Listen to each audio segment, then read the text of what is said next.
chapitre 22 et versets 47 et 50. Dieu est vivant. Qu'il soit loué, lui qui est mon rocher. Que l'on proclame la grandeur de Dieu, le rocher qui me sauve. Aussi, je publie tes louanges éternelles parmi les nations. Je te célèbre par mes chants. La louange que David exprimait à Dieu, cette prière, tirait sa source du fait qu'il avait cette assurance que Dieu est vivant. Cette proclamation vient du fait qu'il avait lui-même expérimenté la grâce de Dieu, sa présence, sa protection, sa fidélité dans tous ces instants de vie, dans toutes ces circonstances qui n'ont pas toujours été simples. Mais il pouvait proclamer que notre Dieu est vivant. Et ce matin, ensemble, c'est ce que je voudrais nous inviter à faire, par nos chants, à rendre ce culte au Dieu vivant, créateur de toutes choses, au Dieu qui entend nos prières parce qu'il est vivant. Je voudrais vous inviter à vous lever et l'équipe de louange va nous conduire dans un premier temps de louange et d'adoration afin de célébrer la bonté de notre Dieu.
peuple de Dieu chante.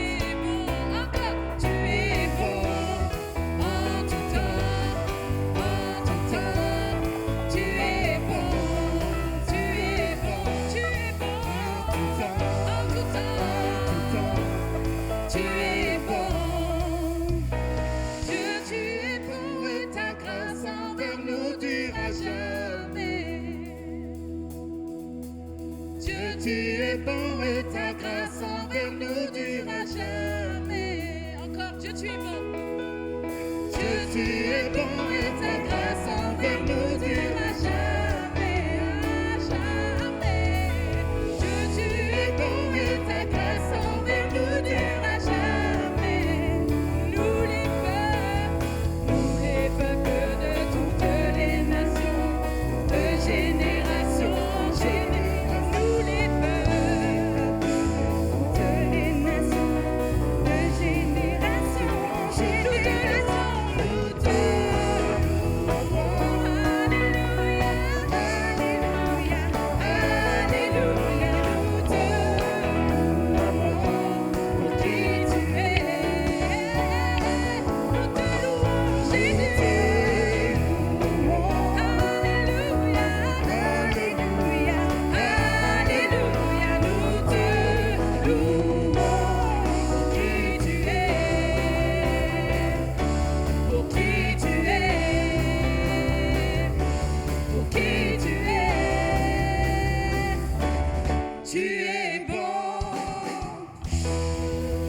il est vivant. Ensemble louons le Seigneur, il est vivant. Ensemble louons le Seigneur, il est vivant. Ensemble louons le Seigneur, il est vivant. Ensemble louons le Seigneur, il est vivant.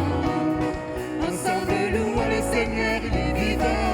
Ensemble louons le Seigneur, il est vivant. Ensemble louons le Seigneur, il est vivant.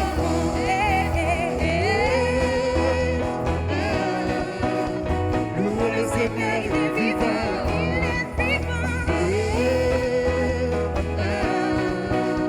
Louons le Seigneur, il est vivant. Ensemble louons le Seigneur, il est vivant. Ensemble louons le Seigneur, il est vivant. Ensemble louons le Seigneur, il est vivant. Ensemble louons le Seigneur, il est vivant.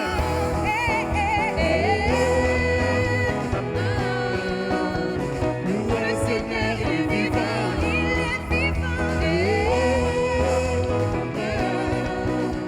Louons le Seigneur, il est vivant.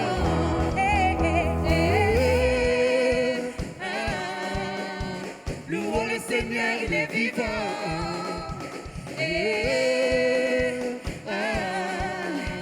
Louons le Seigneur, il est vivant.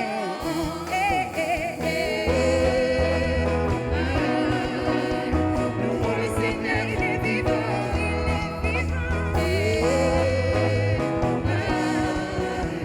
Louons le Seigneur, il est vivant. Louons le Seigneur, il est vivant. Louons le Seigneur, il est vivant.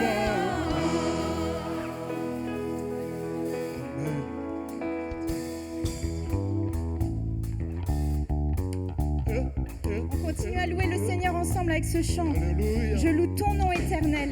Seigneur, je célèbre ta bonté. Quelle joie tu vis en moi, tu vis dans mon cœur. Quelle joie tu viens pour nous sauver. Ton nom éternel. Seigneur, je célèbre ta bonté. Quelle joie tu vis en moi. Quelle joie tu viens pour nous sauver. je loue ton nom. Je loue ton nom éternel. Seigneur, je célèbre ta bonté. Quelle joie tu vis en moi. Quelle joie tu vis en moi. Quelle joie tu viens pour nous sauver. Tu viens du ciel sur la terre, monter la croix, de la terre à la croix, payer pour moi, de la croix jusqu'au tombeau, et du tombeau jusqu'au ciel, je loue ton nom éternel.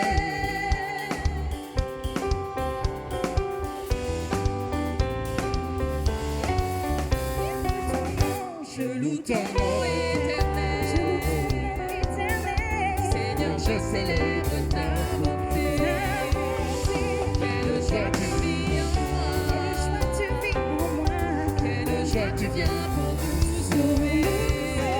Tu viens du ciel sur la terre, montrer la voie, de la terre à la croix, payer pour moi, de la croix jusqu'au tombeau, et du tombeau jusqu'au ciel, je loue ton nom éternel.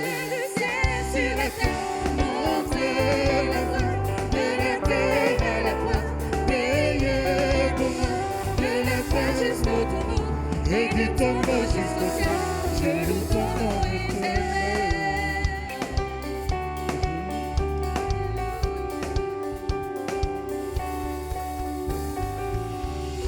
Tu viens du ciel sur la terre, montrer la voie.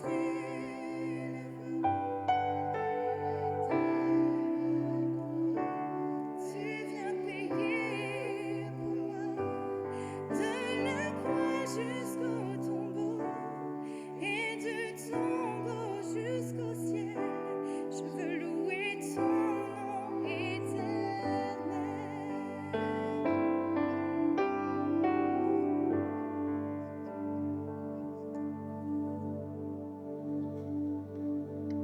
Seigneur notre Dieu, ce matin encore, nous voulons en effet louer ton nom parce que tu es le seul vrai Dieu. Tu es celui qui est vivant. Merci d'être le chemin, la vérité et la vie. Merci Jésus pour ton sacrifice. Merci pour la grâce que tu nous accordes, en effet, d'être pleinement pardonnés de nos péchés, de nous accepter tels que nous sommes, mais dans ton amour immense, de ne pas nous laisser tels que nous sommes. Viens nous transformer, viens nous renouveler, nous restaurer. Nous avons tant besoin de toi. Conduis-nous dans ta présence. Aide-nous à demeurer dans ta présence par la grâce, mais aussi, Seigneur, par un cœur renouvelé qui a une soif de toi, soif de te connaître. Merci, ô Éternel, pour ce que tu as fait. Merci pour ton Église que tu bâtis et pour la joie de louer ton nom ensemble. Dans le nom de Jésus-Christ. Amen. Amen. Je vous en prie, prenez place, installez-vous. Encore une fois, bonjour à toutes et à tous. C'est une joie de vous accueillir parmi nous ce matin. Bienvenue peut-être à celles et ceux qui sont parmi nous pour la première fois ou depuis peu. Et sachez qu'à la fin du culte, si vous le souhaitez, vous pourrez récupérer un petit pack accueil spécialement conçu pour vous. Vous aurez plus d'informations sur la vie de notre Église, mais aussi sur ce Seigneur que nous louons, ce Seigneur Jésus venu à la croix, incarné il y a plus de 2000 ans. Et je vais maintenant laisser les enfants rejoindre leur classe. Donc les 3-5 ans par leur classe, les 11-14 ans comme d'habitude par le hall convivialité, afin que vous aussi vous puissiez recevoir un enseignement adapté, vous puissiez aussi vivre ce temps. Et je voudrais simplement prier pour ce que vous allez vivre à côté. Notre Père, nous te bénissons, Seigneur, pour tous ces enfants, pour leur joie de vivre, Seigneur. Merci pour qui ils sont et tu le rappelles dans ta parole de laisser venir à toi les petits-enfants. Aussi, Père, je veux te prier pour tous les animateurs, animatrices, pour tout ce qui a été préparé. Je prie, Seigneur, pour que ce matin encore, tu les conduises, tu leur donnes par ton esprit sagesse et discernement pour partager ta parole simplement, avec clarté, Seigneur, pour que les enfants puissent réaliser combien ils sont aimés de toi. Seigneur, je te prie qu'ils puissent aussi apprendre à te découvrir, te connaître et aussi te servir avec les dons que tu leur as donnés. Dans le nom de Jésus. Amen. En ce début de culte, je nous ai lu 2 versets issus d'une prière que David avait adressée à Dieu dans une période qui n'était pas évidente dans sa vie. En effet, Dieu venait de le délivrer de ses ennemis, mais ça avait été une période particulièrement compliquée où il avait dû fuir, se cacher dans des grottes, où il avait vécu l'isolement, l'inquiétude, la peur du lendemain, beaucoup d'incertitudes. Mais les versets que j'ai lus étaient vers la fin de la prière. Et quelques versets plus tôt, voici ce que David a pu proclamer. Parfaites sont les voies que l'Éternel prescrit, et sa parole est éprouvée. Ceux qui le prennent pour refuge trouvent en lui un bouclier. Qui est Dieu, sinon l'Éternel? Qui est un roc? C'est notre Dieu. C'est Dieu ma place forte. Il me trace un chemin parfait. Parfaites sont les voies que prescrit l'Éternel. Dieu lui avait annoncé qu'il serait roi. Mais avant cela, tout ce qu'il a traversé ne semblait pas réellement, on pourrait dire, parfait. Et je ne sais pas pour vous, mais on traverse, en fonction des saisons de la vie, des moments pas évidents. Des moments éprouvants, fatigants ou inquiétants. Et pourtant, David a cette paix, cette assurance que les voies de l'Éternel sont parfaites. Et derrière cette réalité, est-ce que vous avez déjà médité au fait qu'au-delà des voies, l'Éternel Dieu est parfait? Que Dieu est parfait. Qu'est-ce que cela implique? Qu'est-ce que cela signifie? C'est tout d'abord que Dieu possède tous les attributs à la perfection. L'amour, la patience, la bonté, la sagesse, l'intelligence, la justice. Dieu possède tous ces attributs au plus haut degré. C'est-à-dire qu'à aucun moment, ces attributs ne diminuent. Lorsque Dieu manifeste sa justice, cela ne diminue en rien qu'il est parfaitement un Dieu aimant. Lorsque Dieu fait miséricorde, cela n'enlève en rien qu'il reste un juste juge parfait. Il y a cet équilibre dans la parole qui nous rappelle combien notre Dieu est merveilleux. Cette grandeur, cette splendeur, au final, qui nous dépasse. Mais David avait cette assurance que Dieu ne se trompe pas. Ce que Dieu fait est parfait. Sa volonté est parfaite. Ce qu'il dit s'accomplit. De tout temps, de toute éternité. Dieu n'est pas un humain comme nous, il n'est pas limité, imparfait. Il n'a pas de défaut. C'est cette perfection divine qui devrait ce matin encore nous pousser d'une certaine manière à l'humilité tout d'abord. On ne comprend pas ce que fait Dieu et d'une certaine manière c'est normal. Nous ne sommes pas Dieu. Dieu fait des choses, emprunte des voies qui nous dépassent. Mais si cela nous conduit à l'humilité, cela devrait aussi nous ramener à une grande confiance en lui. Si Dieu ne se trompe pas, on peut lui faire confiance. Il sait ce qu'il fait. Dieu n'est pas pris au dépourvu, il n'improvise pas. Dieu sait parfaitement ce qu'il fait. C'est l'alpha et l'oméga, le premier et le dernier. Le Dieu qui connaît l'avenir. Aussi, on peut placer notre confiance en lui. Et enfin, c'est un Dieu qui est digne d'être adoré, d'être loué pour qui il est. Sa majesté, sa splendeur, sa grandeur, sa puissance, sa fidélité, tout ce qu'il est, nous encourage à le louer et l'adorer. Et je souhaiterais qu'à travers justement les prochains chants, nous puissions réaliser combien nous avons un Dieu incomparable. Nul n'est comme lui. Il n'y a pas d'autre Dieu que lui.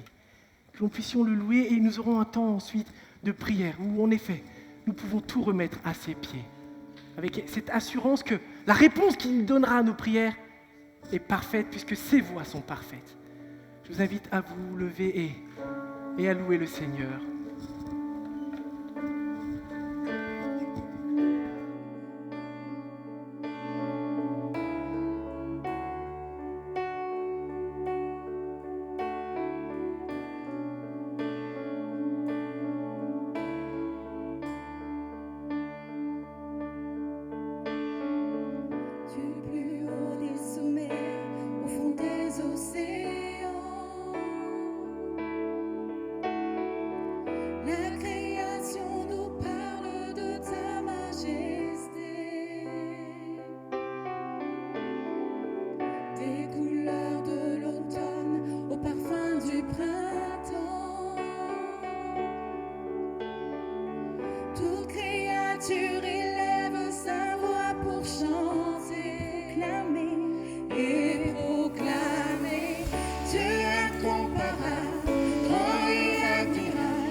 Éclairs dans le ciel.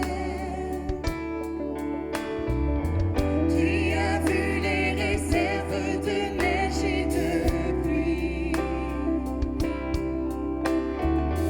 Qui a donné naissance à l'éclat du soleil, mis le voile pour offrir la douceur de la nuit. Oh, quel mystère!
je veux t'adorer ce matin.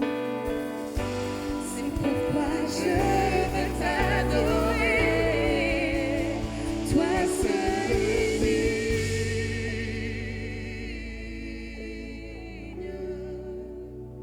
de recevoir louange et gloire. Toi seul est digne, de recevoir louange et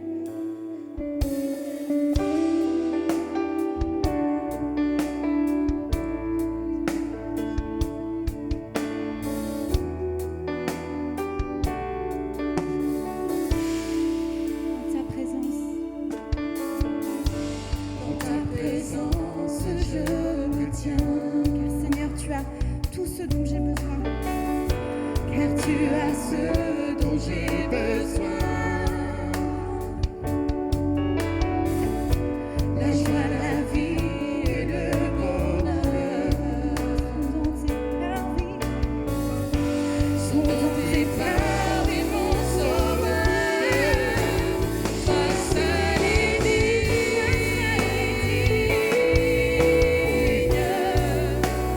de recevoir louange et gloire pour l'éternité. Toi seul est digne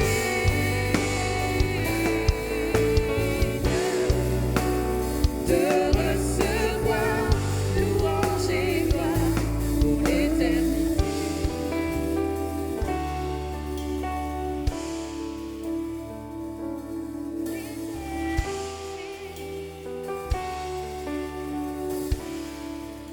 chantons Alléluia.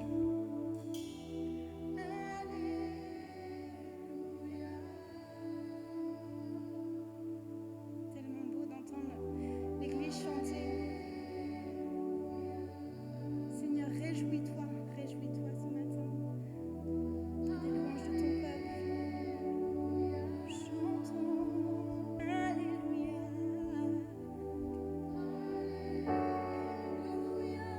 Chantons Alléluia.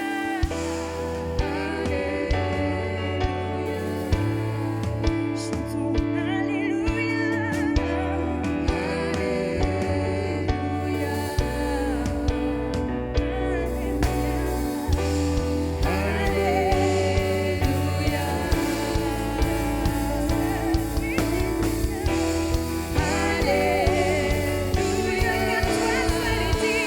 Toi seul est digne de recevoir louange et gloire pour l'éternité. Toi seul est digne de recevoir louange et gloire pour l'éternité. Toi seul est digne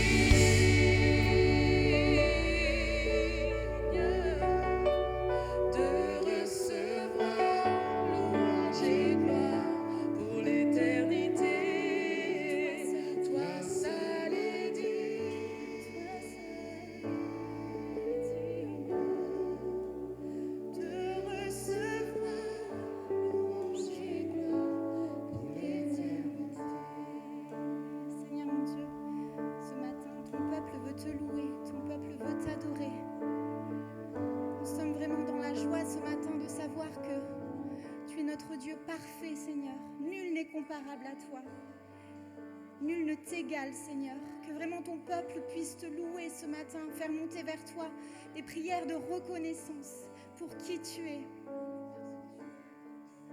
Père, nous savons que tu es à droite de Père. Le tombeau est vide. Merci Seigneur Jésus pour cette grâce, Père Céleste. Nous te levons, nous te glorifions. Reçois nos louanges et l'adoration. Tu les mérites, Père. Tu les mérites. Amen. Au nom puissant de Jésus-Christ. Amen.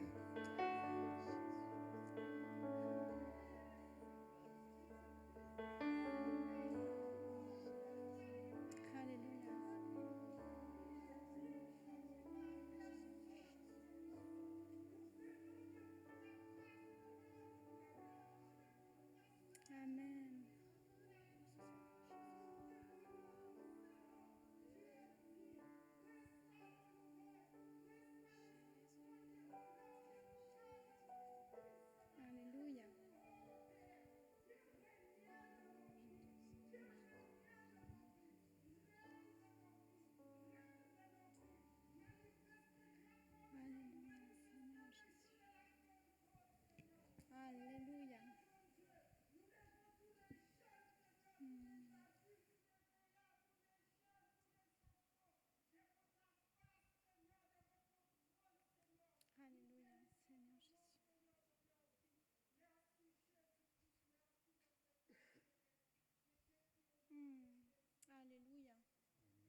fois nous rappeler ta grandeur.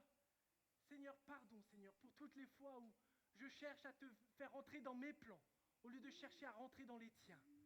Seigneur, aide-nous ensemble à discerner ta volonté et à nous y soumettre avec joie, avec persévérance et obéissance, Seigneur. Oh oui, Seigneur, je te prie, Seigneur, pour que nous puissions expérimenter cette grâce quotidiennement. Seigneur, aide-nous à réaliser que tu es ce bon berger qui prend soin de ses brebis, qui les connaît par leur nom. Aide-nous à reconnaître le son de ta voix.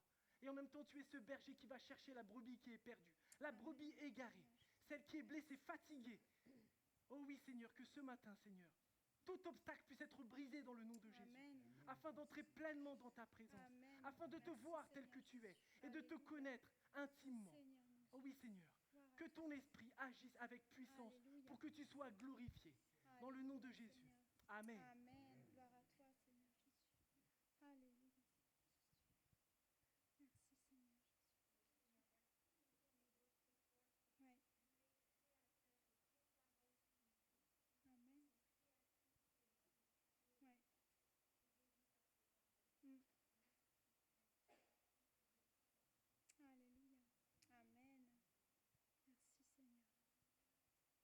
Merci, Seigneur Jésus.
prosterner.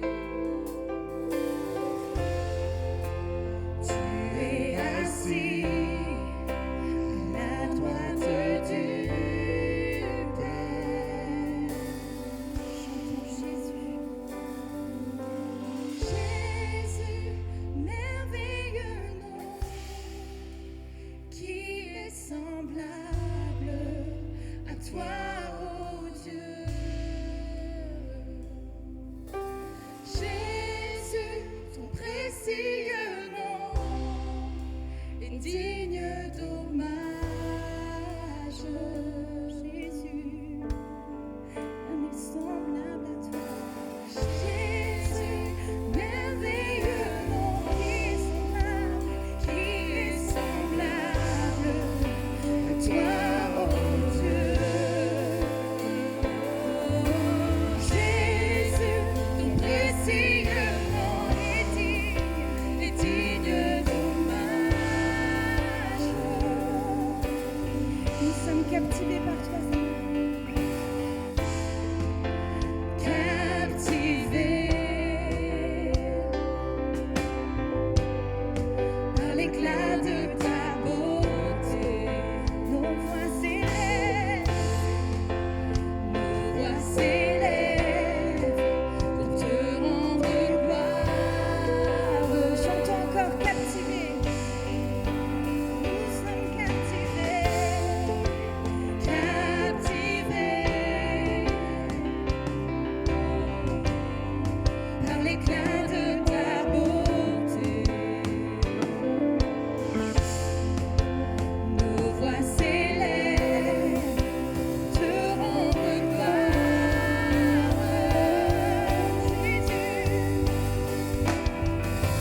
Jésus, merveilleux nom, qui est semblable à toi, ô Dieu.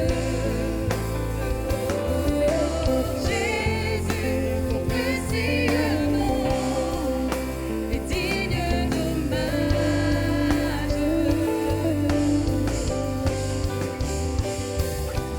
Jésus, merveilleux nom, qui est semblable à toi, ô Dieu. Jésus, ton précieux nom est digne d'hommage.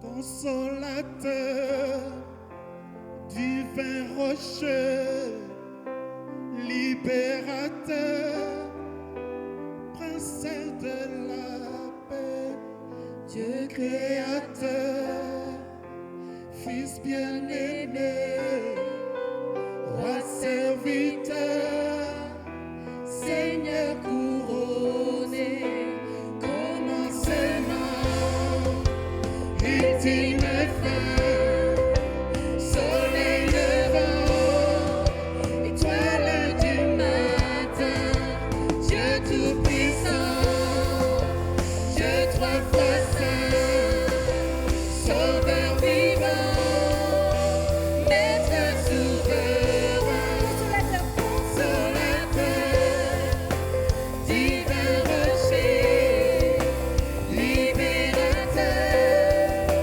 prince de la paix, Dieu créateur, Fils bien-aimé, roi serviteur, Seigneur couronné, commencement, ultime fin, soleil levant, étoile du matin, Dieu tout-puissant, Dieu trois fois saint, sauveur vivant, maître souverain. Jésus, merveilleux nom, qui est semblable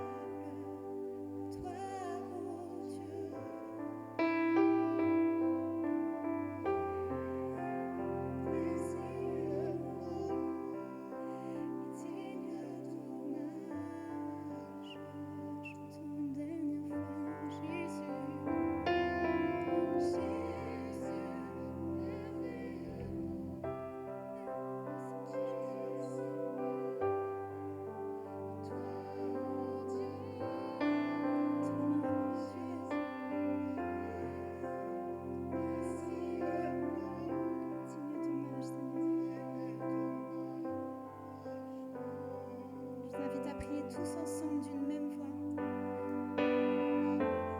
Seigneur mon Dieu, merci pour qui tu es, Seigneur. Merci pour ce que tu as fait dans nos vies, Seigneur. Nul n'est semblable à toi, Seigneur. Qui est comme toi, Seigneur Jésus? Quelle joie, Seigneur, de t'appartenir, Seigneur. Quelle joie d'être tes enfants, Seigneur Jésus. Merci pour qui tu es, merci pour ce que tu fais dans nos vies, jour après jour, Seigneur mon Dieu. Tu es digne d'hommage, tu es digne de recevoir toute la louange de nos cœurs ce matin. Sois élevé, Seigneur, que ton peuple te loue ce matin, Seigneur. Que ton peuple t'adore, Seigneur. Merci pour ce Dieu parfait que tu es. Sois élevé, mon Dieu. Jésus, merveilleux nom, qui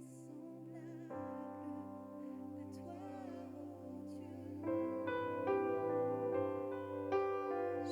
à toi, ô Dieu. Jésus, ton précieux nom est digne d'hommage.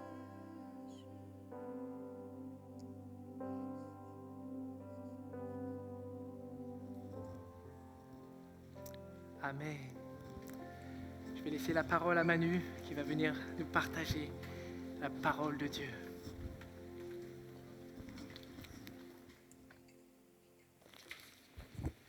Bonjour à tous. Est-ce que je vais arriver à enlever ce mic? Je vous invite. Prions.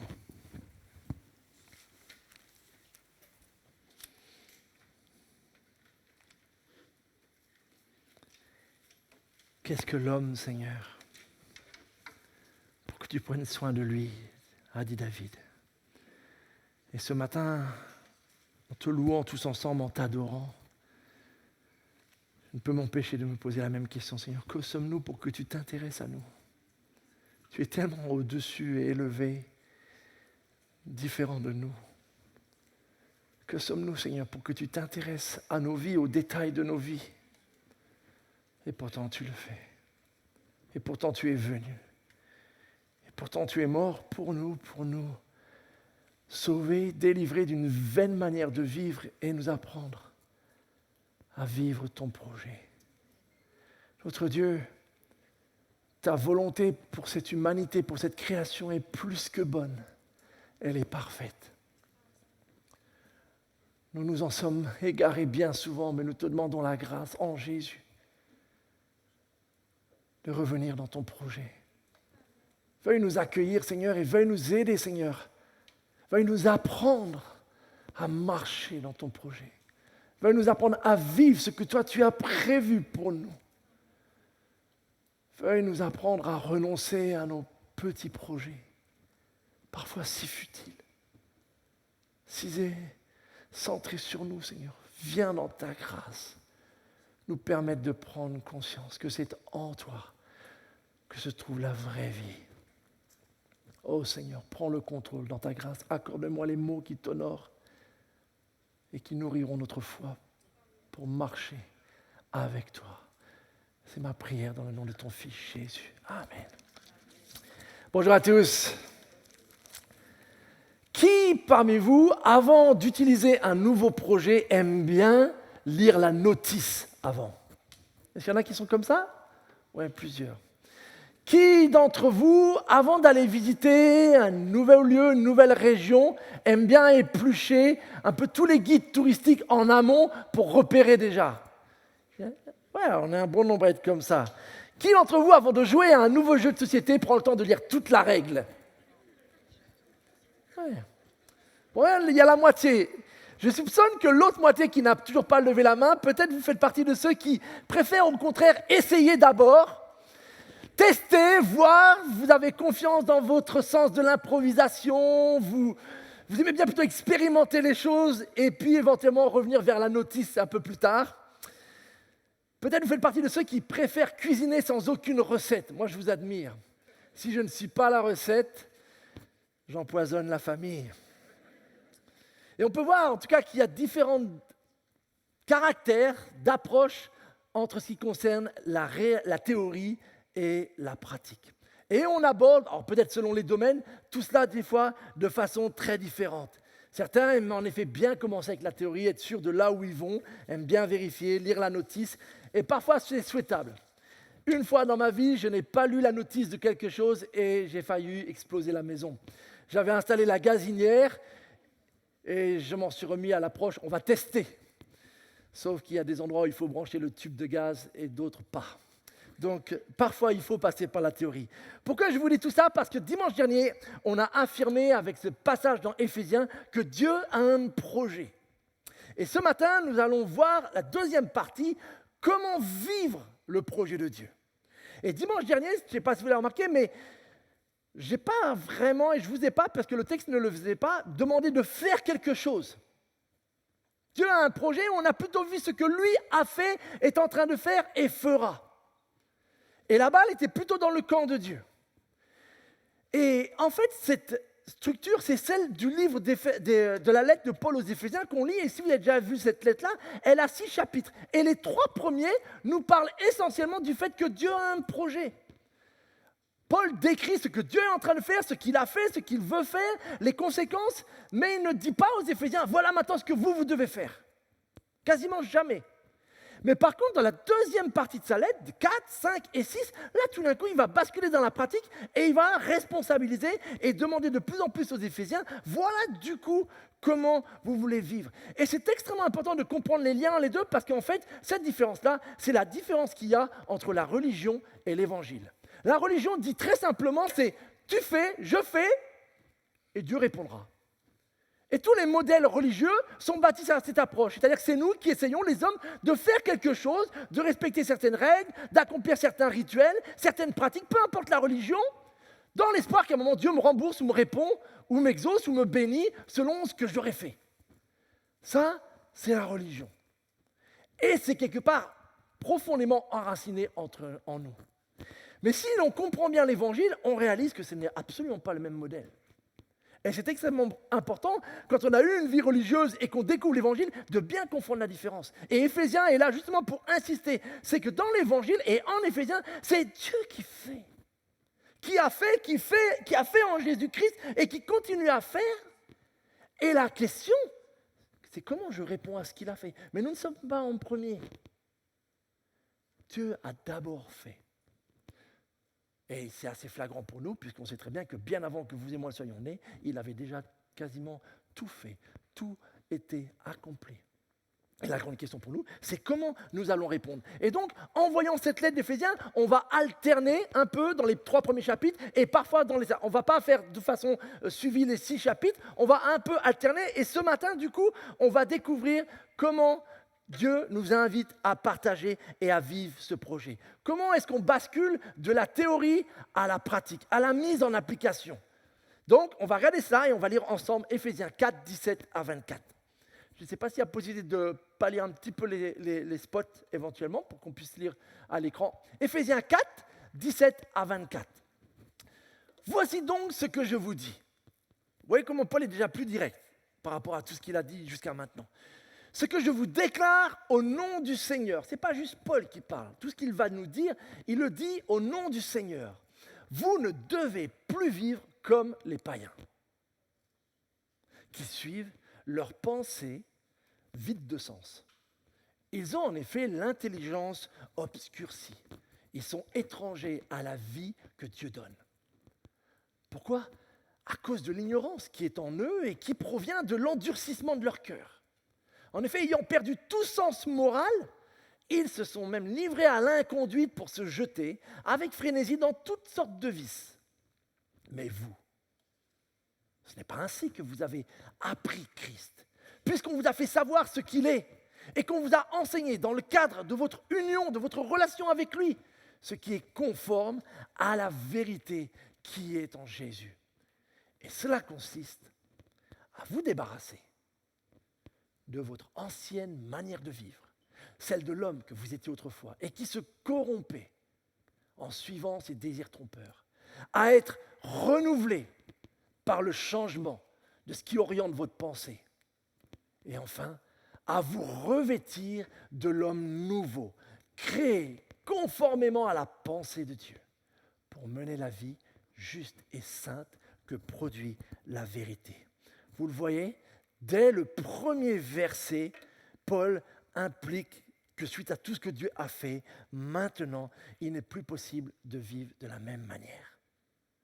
Après avoir expliqué le projet, maintenant, voici donc ce que je vous dis. Voici les implications, voici les conséquences, voici ce que devraient être les fruits, si vous avez bien compris que Dieu a un projet.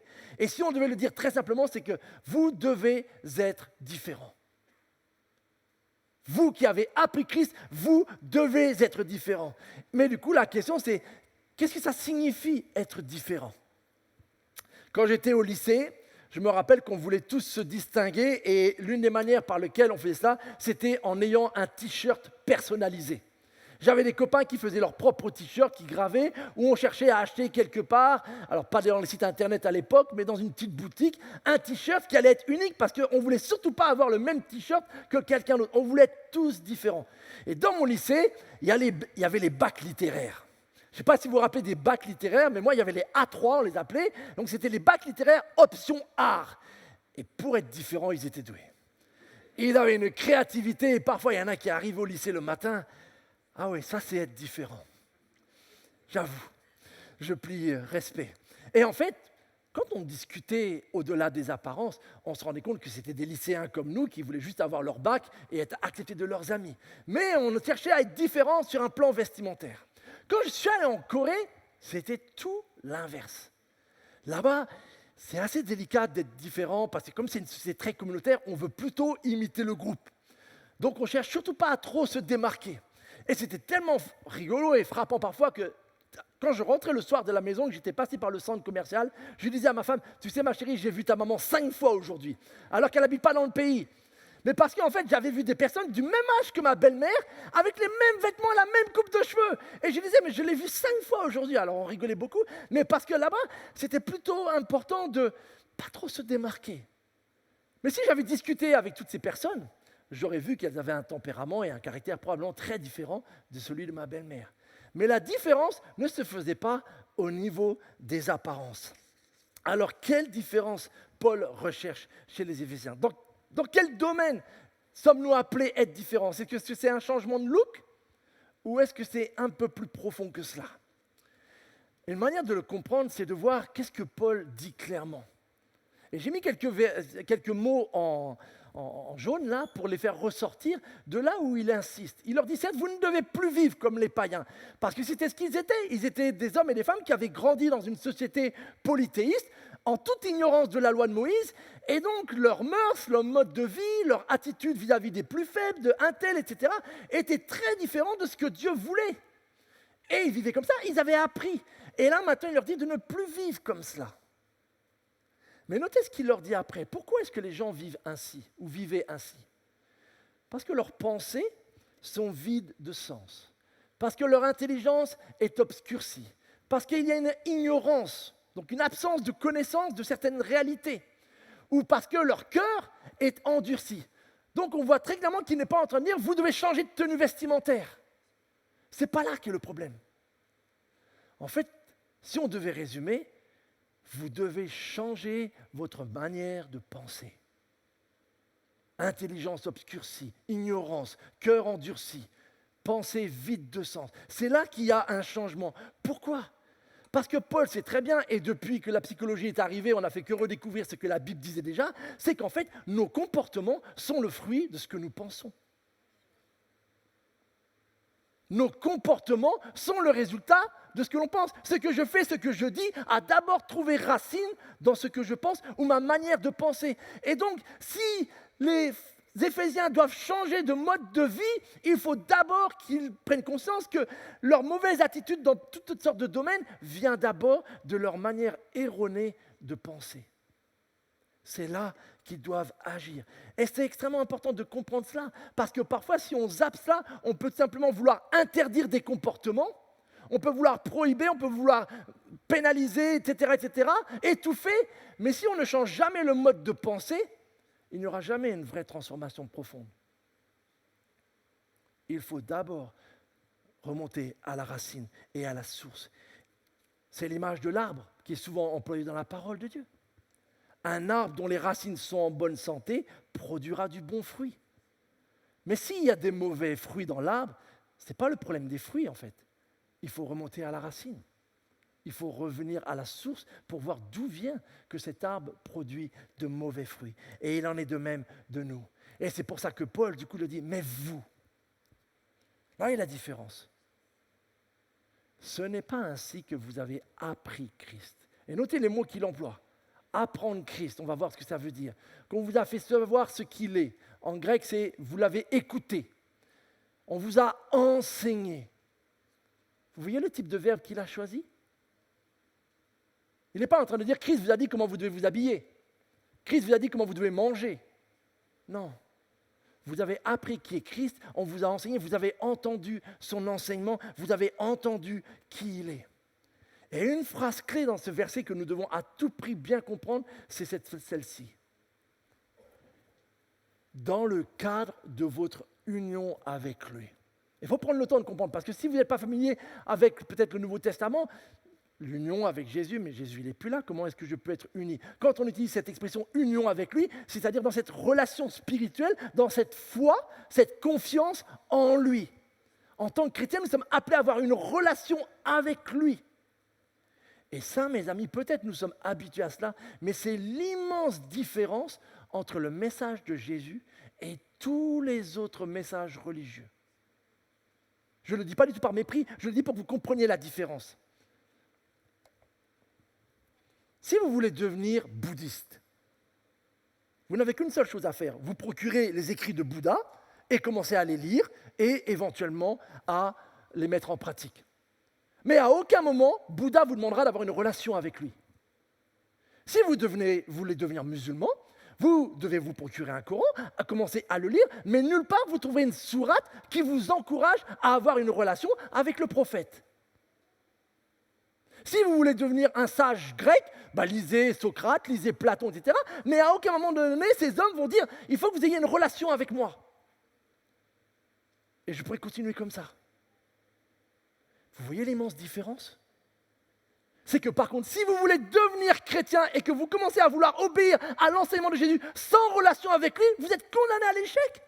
Parce que c'est impossible en fait. Pour devenir chrétien, pour vivre son projet, la première chose qui doit se mettre en place, c'est une union avec lui, une relation avec lui. Parce que c'est de cette relation avec lui que peu à peu, certes, son enseignement va commencer à opérer un changement. Et c'est pour ça que nous avons des fois, les gens, on est choqués, ils disent, mais je pensais qu'il était chrétien. Peut-être qu'il connaît l'enseignement de Jésus, mais s'il n'a pas de relation avec lui, il ne peut tout simplement pas vivre le projet de Dieu. Vous voyez l'immense différence, les amis? Parce qu'elle est cruciale. C'est ce qui fait que parfois on dit qu'il y a des chrétiens de nom. Quand on dit chrétien de nom, on dit juste en fait, c'est un sarment sec.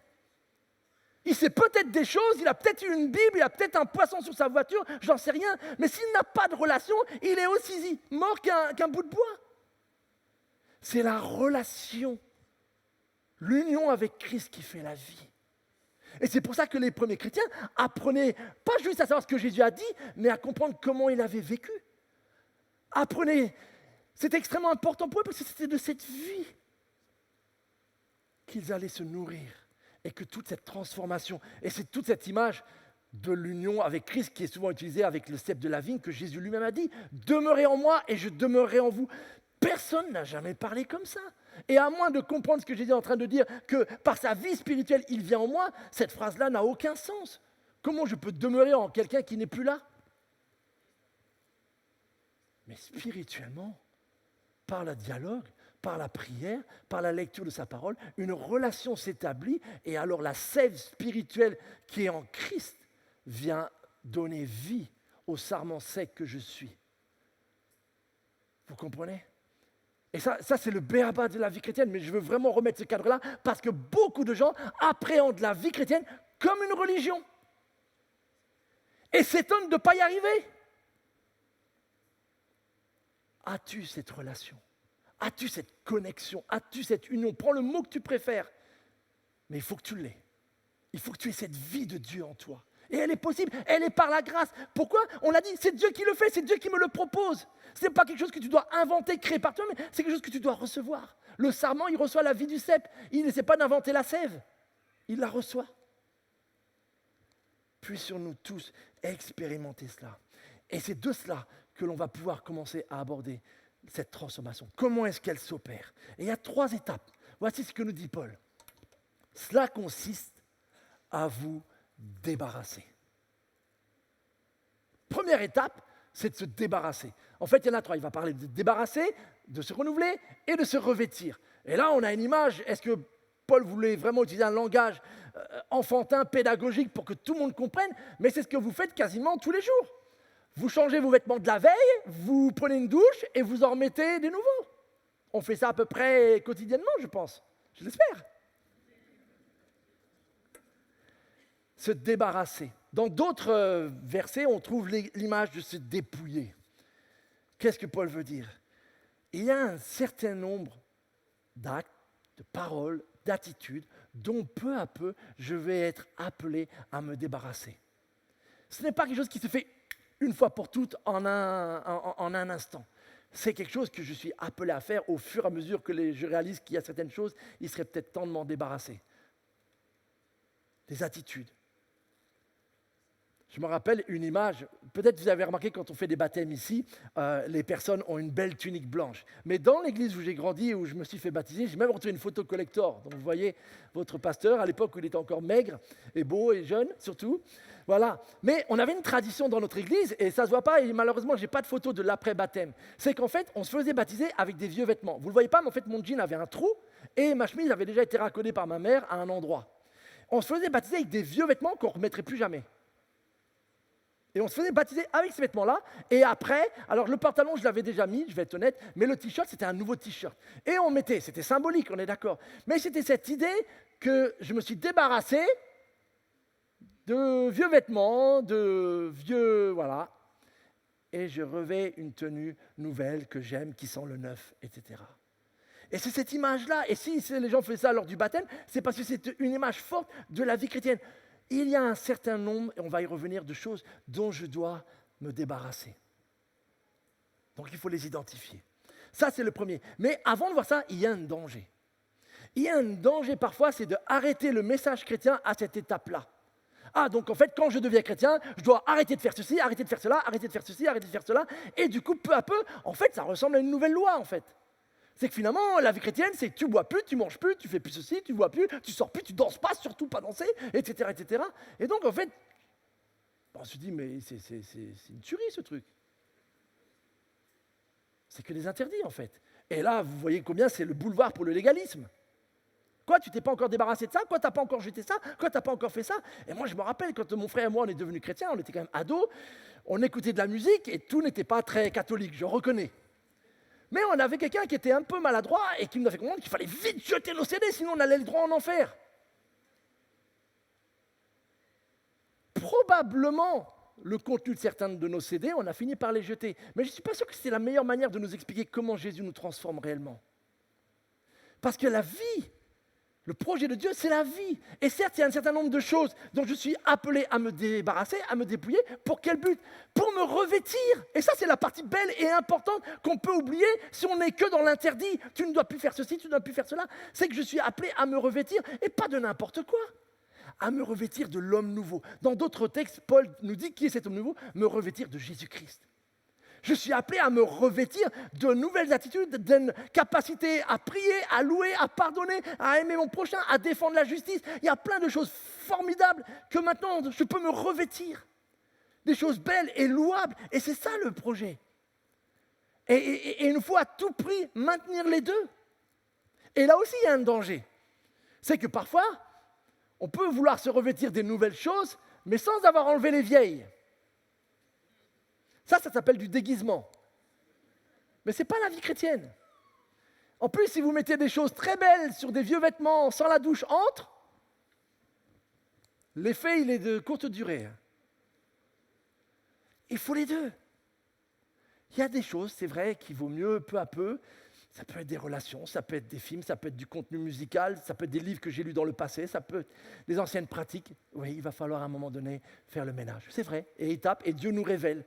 Mais tout cela n'a pas pour but juste d'être dans le négatif, etc. C'est pour revêtir. des choses qui me feront vivre. On est dans l'image de la nature. Quand vous faites un peu de jardinage, moi j'observe ma femme faire, il y a un certain nombre de choses dont elle jette, et le compost il n'arrête pas de se remplir, mais quand je vois les arbres revêtus de fruits, je suis content qu'elle se soit débarrassée de beaucoup de choses. Et probablement il y aurait moins de fruits si elle n'avait pas pris le temps de se débarrasser des mauvaises herbes ou d'un certain nombre d'insectes qui contaminaient les fruits. C'est pour la vie que l'on fait ces deux choses-là. Mais maintenant, il y a une chose très importante. J'ai dit la première étape et la troisième étape. J'ai volontairement sauté la deuxième, mais il faut qu'on y vienne. Parce que si on s'arrête qu'à la première et à la deuxième, c'est quelque chose qui nous concerne. Vous avez remarqué que c'est quelque chose que nous devons faire. Cela consiste à vous débarrasser, c'est ma responsabilité, et à vous revêtir, c'est ma responsabilité. Du coup, on pourrait se dire, en fait, la vie chrétienne, c'est nous-mêmes, on s'améliore par nous-mêmes. Or, j'ai dit que Dieu avait un projet et qu'il l'accomplit en nous. Et la clé, c'est de comprendre l'étape du centre. Parce que si vous regardez le verbe, là, il n'est pas conjugué de la même manière. Entre me débarrasser et me revêtir, j'ai besoin d'être renouvelé. J'ai besoin d'être rénové, si vous préférez. On est vraiment dans des images, c'est exactement, si vous emménagez dans un nouveau lieu, il est probable que vous deviez d'abord vous débarrasser de la tapisserie des anciens, de je ne sais pas quel aspect des anciens proprios, et vous devez d'abord vous débarrasser de ça, et puis après, vous ne mettez surtout pas tout de suite vos meubles. Parce que vous devez d'abord renouveler, rénover, il faut refaire les peintures, je ne sais quoi, il faut un peu rafraîchir tout ça, et après vous allez y mettre. Mais vous n'allez certainement pas sauter l'étape du milieu. Et cette étape du milieu, c'est Dieu qui l'a fait.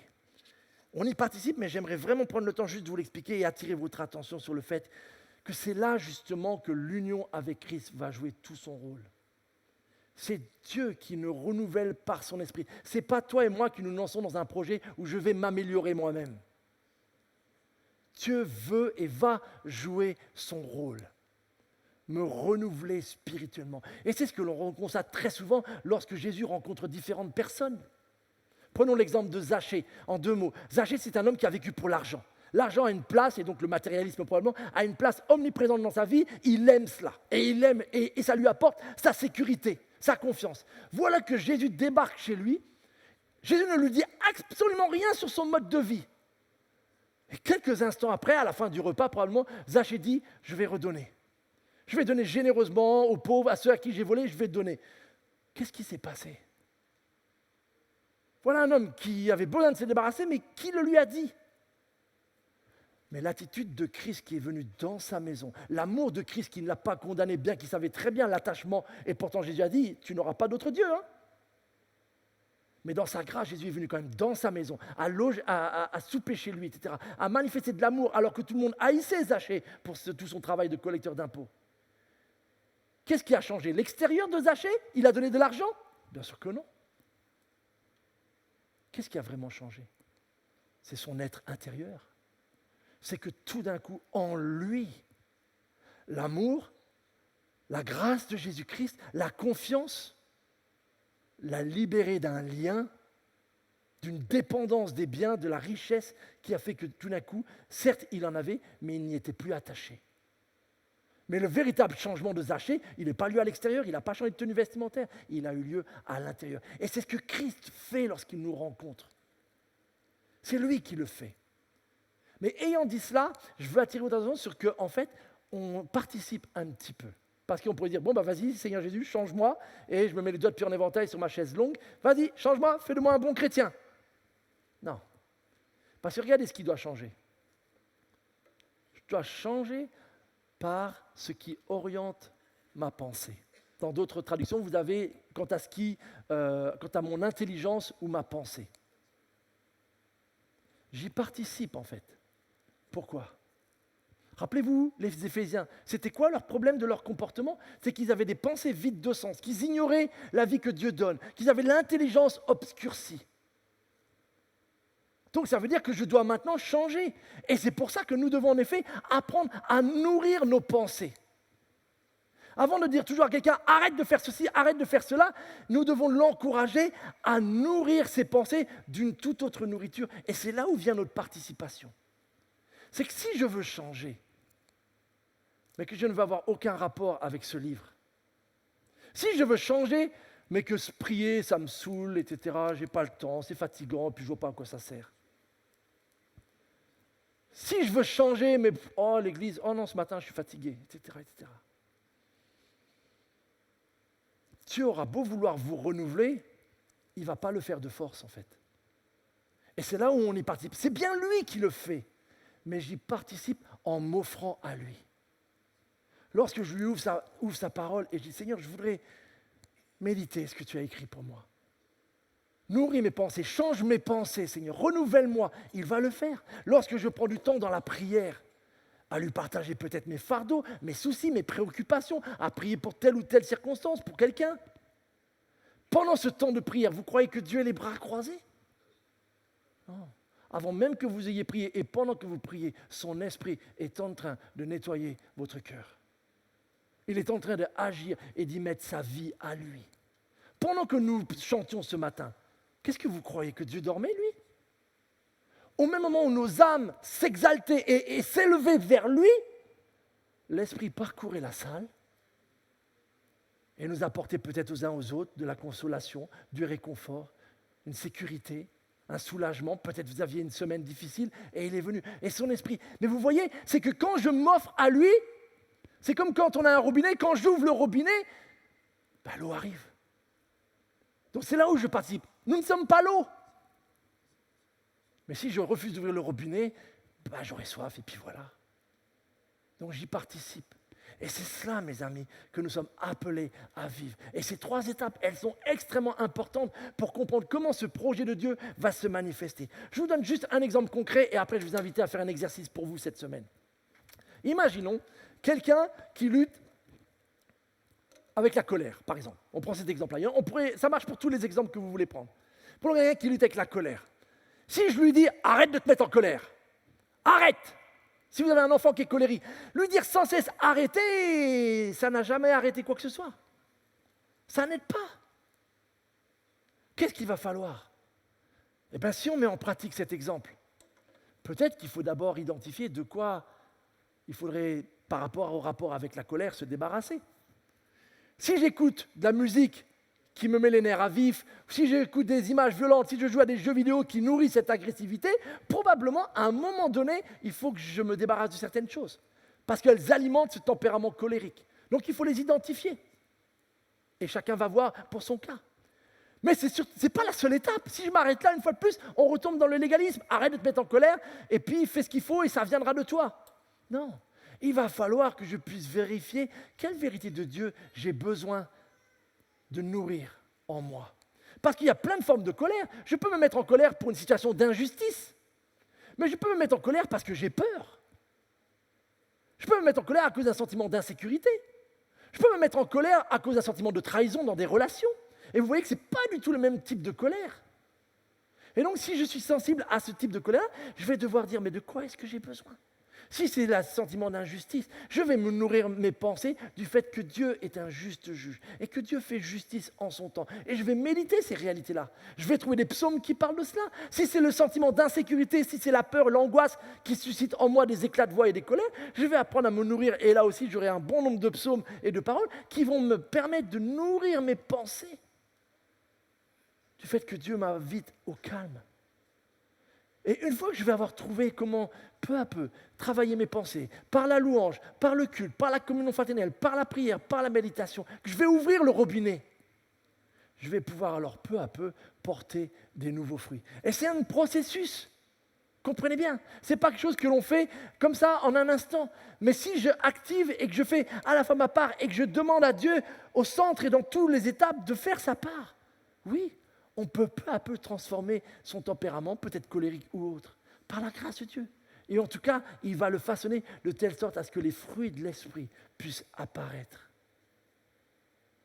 Voilà, mes amis, comment peu à peu, le fait que Dieu ait un projet. Et dans les chapitres 4, 5, 6, Paul aux Éphésiens va dresser plein de cas. Il va appliquer cela à tous les exemples. Le mensonge, la langue, la convoitise, la vie morale, la vie de couple, la vie de famille, le rapport au travail. Il va prendre tous ces aspects-là et il va les balayer. Mais il ne nous faut jamais oublier les chapitres 1, 2, 3 qui nous rappellent que ce n'est pas moi par mes propres efforts. On n'est pas dans Psychologie Magazine où je m'améliore par mes propres efforts. On est dans une relation avec Dieu où il m'invite à collaborer et à entrer dans son projet. Amen?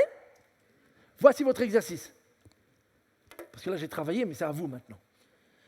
Réfléchissez à un aspect de votre vie où vous sentez que Dieu veut travailler. Dans votre tête, pas besoin de me le dire. Réfléchissez. Et maintenant, posez-vous ces 3 questions. Je vous les adresse, mais je vous encourage à le faire chez vous. À quoi pourrait ressembler l'étape 1? Est-ce qu'il y a des choses concrètes, des attitudes, des objets, des fréquentations dont je devrais me débarrasser, que je devrais éloigner de moi? Réfléchissez. Deuxième étape centrale, par rapport à ce problème que j'aimerais, et cette transformation que je voudrais vivre. Quelle vérité de Dieu je devrais saisir et davantage méditer? Est-ce qu'il y a des versets que je devrais peut-être mémoriser pour laisser cette vérité s'imprégner en moi? Est-ce qu'il y a des chants qui parlent de cette vérité et que je pourrais peut-être chanter plus régulièrement? Est-ce qu'il y a des aspects qui peuvent tout simplement m'encourager? Un livre chrétien sur ce sujet-là qui pourrait peut-être justement me donner cette grâce et cette force, cette nourriture dont j'ai besoin? Et troisième, à quoi est-ce que cela ressemblerait si ce problème était transformé en moi? Comment Jésus-Christ vivant en moi pourrait me permettre d'être transformé et vainqueur sur cet aspect-là? Quels seraient les fruits qui en jailliraient? Et surtout, il est extrêmement important de ne pas zapper l'une des 3, parce que les 3 vont ensemble. Se débarrasser, être renouvelé, se revêtir. Mais je vous laisse dans votre propre circonstance, parlez-en peut-être avec quelqu'un si vous êtes en couple ou une confiance, si vous avez envie de l'aide, mais réfléchissez et vraiment laissez. Et surtout, ne me dites pas à la semaine, j'ai essayé une journée, ça n'a pas marché. On ne parle pas de ça. On parle de cette transformation profonde qui fait que vous et moi, un jour, nous serons à la ressemblance de notre Seigneur Jésus. Et ce projet, il commence dès maintenant. Le meilleur cadeau que je puisse faire à ma femme, ma famille, à vous en tant qu'Église, à mes voisins, c'est d'être quelqu'un qui est de plus en plus transformé. Et j'ai besoin de faire ces étapes-là régulièrement et dans plein de domaines. Et je le veux. Mais plus que tout, et je retermine volontairement, n'oubliez jamais que Dieu a commencé en vous cette œuvre. Et il va la poursuivre jusqu'à son achèvement. Il le fait et nous collaborons avec lui. Ça, c'est le privilège de la vie chrétienne. Et alors, nous pouvons, comme Paul l'a dit au final, je ne vis plus une vie de païen comme dans le passé. Je ne suis plus le même homme. Je suis un homme nouveau. Tu es une femme nouvelle. Je suis un enfant de Dieu. Et peu à peu, j'apprends Christ. Amen. Seigneur notre Dieu, tu as tout fait et nous te bénissons, nous te louons encore une fois et nous voulons te rendre toute la gloire pour ton immense amour. Et tu nous connais chacun, chacune dans les moindres détails. Tu connais nos passés, nos circonstances, nos combats, nos difficultés, nos fardeaux, ceux que nous portons encore, Seigneur. Dans ta grâce, ce que tu as commencé à faire par cette vie nouvelle, par ton Esprit Saint, grâce à ce que Christ a accompli à la croix, ce pardon que tu nous offres à tous, généreusement, abondant, pas juste pour le passé, mais pour les fautes de demain, pour les erreurs de demain, Seigneur. Nous te demandons la grâce qu'il produise cette transformation. Viens nous aider à vivre ton projet en nous, dans nos vies personnelles comme dans la vie de ton Église, Seigneur. Viens nous donner cette grâce d'identifier ceux dont tu nous appelles à nous débarrasser, ceux qui ne devraient plus avoir de place en nous. Viens nous renouveler de l'intérieur par les vérités de ta parole, par la louange, par ton Esprit Saint. Renouvelle-nous, Seigneur, nous aspirons à cela. Et donne-nous cette joie, Seigneur, oui, de revêtir de nouvelles attitudes, des pensées nouvelles, des actes nouveaux, des paroles nouvelles, Seigneur. Accorde-nous ces fruits de ton Esprit Saint en nous. Pour la gloire de ton nom, Seigneur, pour la seule gloire de ton nom, nous te bénissons et nous te remercions pour ce que tu as déjà fait et ce que tu vas faire en nous.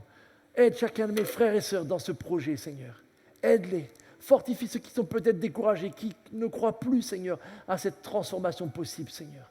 Tu es là. À toi, rien d'impossible, Seigneur. Nous le voyons dans tes apôtres et dans tant d'hommes et de femmes de ta parole que tu as transformés littéralement. Seigneur, viens. Fais de nous, Seigneur, des hommes et des femmes nouveaux pour ton royaume.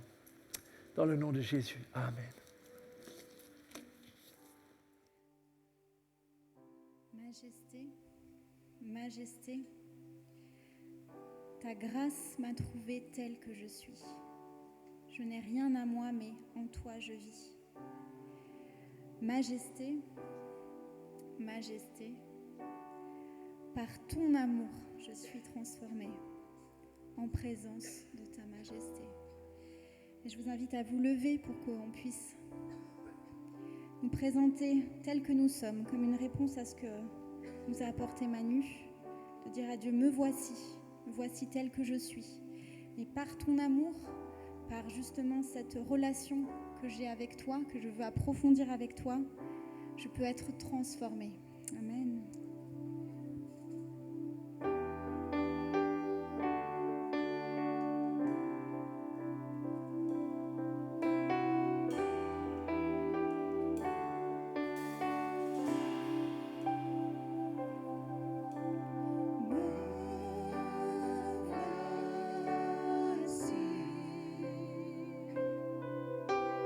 Conduit par ta majesté.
Amen.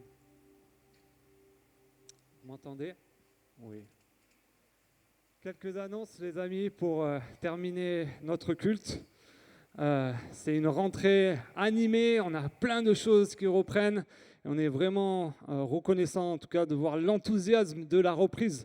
Et cette semaine, c'était notamment la reprise des groupes de maison. Vous avez été nombreux à vous inscrire. Donc, merci. Et voilà, regardez quelques belles photos de la reprise avec des beaux sourires.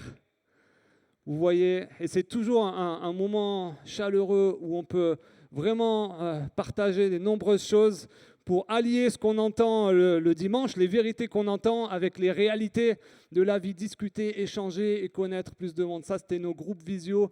Donc, on est très reconnaissants. Si vous n'êtes pas encore inscrit, venez nous voir, soit Manu, soit moi, soit Cédric ou Evis, pour vous inscrire. Et ne ratez pas ces moments fabuleux qu'on vit dans la semaine.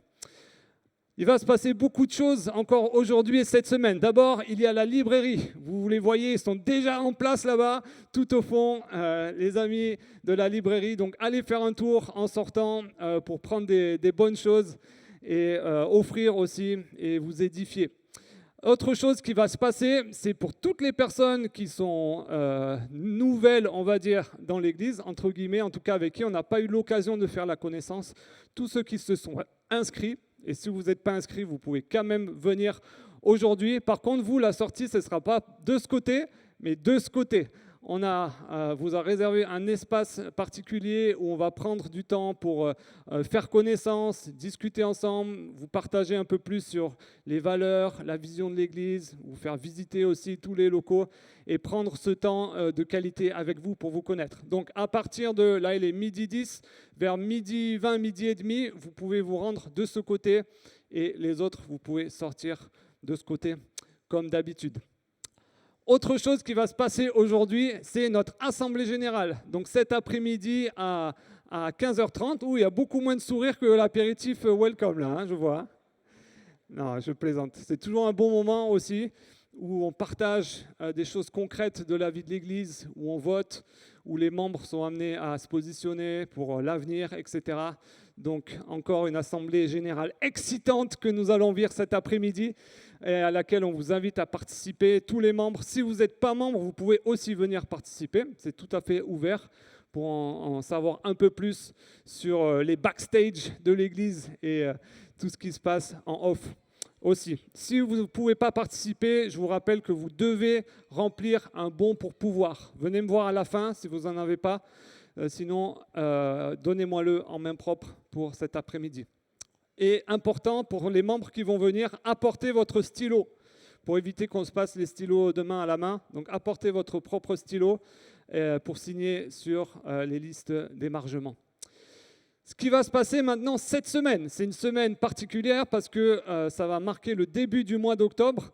Et qui dit début d'un mois, dit réunion de prière tous ensemble. Donc il n'y a pas de groupe de maison cette semaine, mais réunion de prière tous ensemble. Et il y a une particularité à ce que nous allons vivre, donc c'est ce vendredi, 1er octobre, à partir de 20h, nous allons faire une réunion sur 3 sites différents.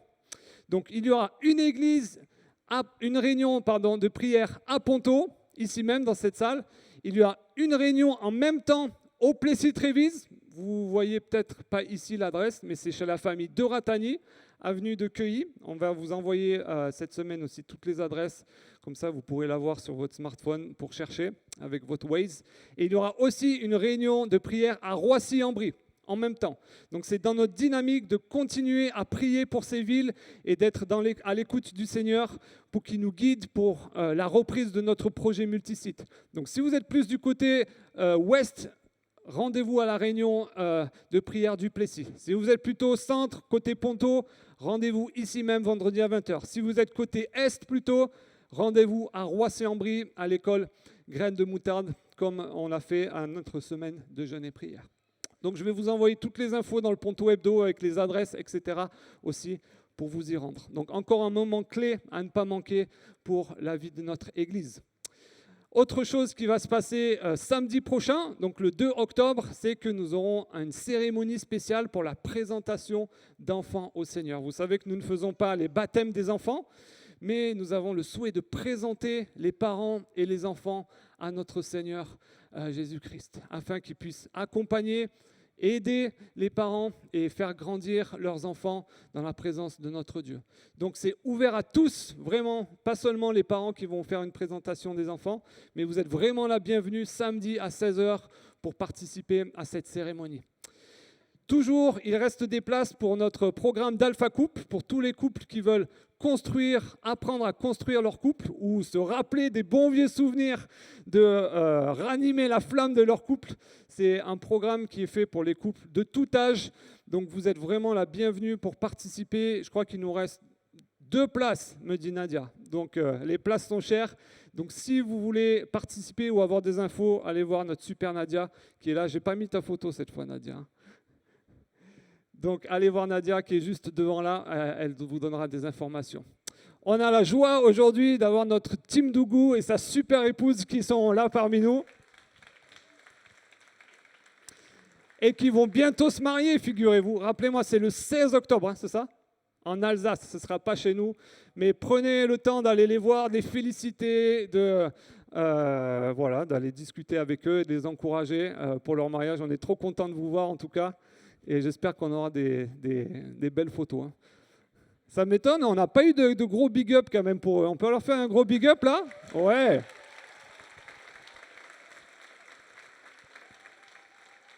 Félicitations les amis en tout cas. Voilà, et puis je vous rappelle que vous pouvez vous abonner pour nous suivre sur toutes les plateformes des réseaux sociaux pour suivre ce qui se passe dans la vie de notre église. Pardon, j'ai bugué. Voilà les amis, c'était tout. N'oubliez pas les offrandes en sortant. Si vous souhaitez déposer quelque chose, offrir quelque chose, vous pouvez le faire soit dans les urnes, soit directement en ligne, par carte bancaire ou par virement. On remercie ceux qui nous regardaient chez eux sur notre chaîne YouTube. Donc on vous invite à sortir par là-bas. Vous pouvez encore discuter. Et toutes les personnes nouvelles, vous c'est de l'autre côté, vous pouvez vous rendre dans le hall convivial dans 5-10 minutes et on vous y attend pour vous accueillir. À tout à l'heure.